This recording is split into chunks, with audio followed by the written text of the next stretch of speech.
Alright, this is study 3 of Galatians. Today we're going to be looking at chapter 1, verse 11 to verse 16a. Before we do, we'll answer the questions from chapter 1, verse 6 to 10. There was one question. The Galatian Christians had been swayed away by the message of the Judaisers, those who were preaching that non-Jewish Christians needed to be circumcised into the Mosaic Covenant. Now, the word gospel means good news.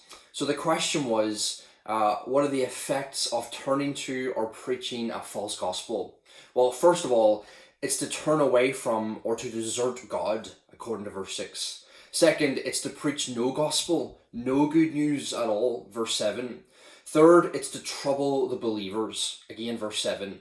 Fourth, it's to pervert or distort the true gospel, verse 7. Fifth, it's to be accursed, verse 8 to verse 9. And sixth, it is to displease God and seek the approval of man, verse 10. And Paul's saying that is what the Judaisers are doing. And if you start believing this message, that's the direction that you're going to turn to as well. Now we're finished with the introduction, verse 1 to 10 of chapter 1. Now we're in the biographical argument. The biographical argument is chapter 1, verse 11 to the end of chapter 2, verse 21. And here we are in chapter 1, verse 11 to 16a.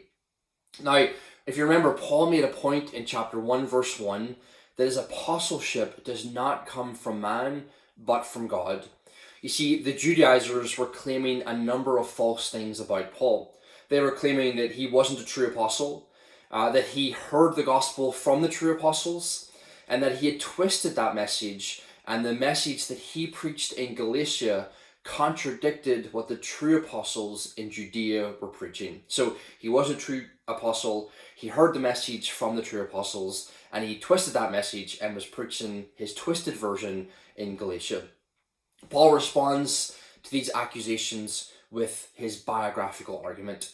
He tells the Galatians how he was saved, how he became an apostle, and how he and the other apostles viewed each other, their ministries, and their message. So here we are. Here's some questions. Question 1, how did Paul receive the gospel? Chapter 1, verse 11 to 12, and verse 15 to 16. Question 2, how did Paul become an apostle? Chapter 1, verse 15 to verse 16. And question 3, list the 3 reasons why it was unlikely that Paul would have become a Christian in chapter 1, verse 13 to 14.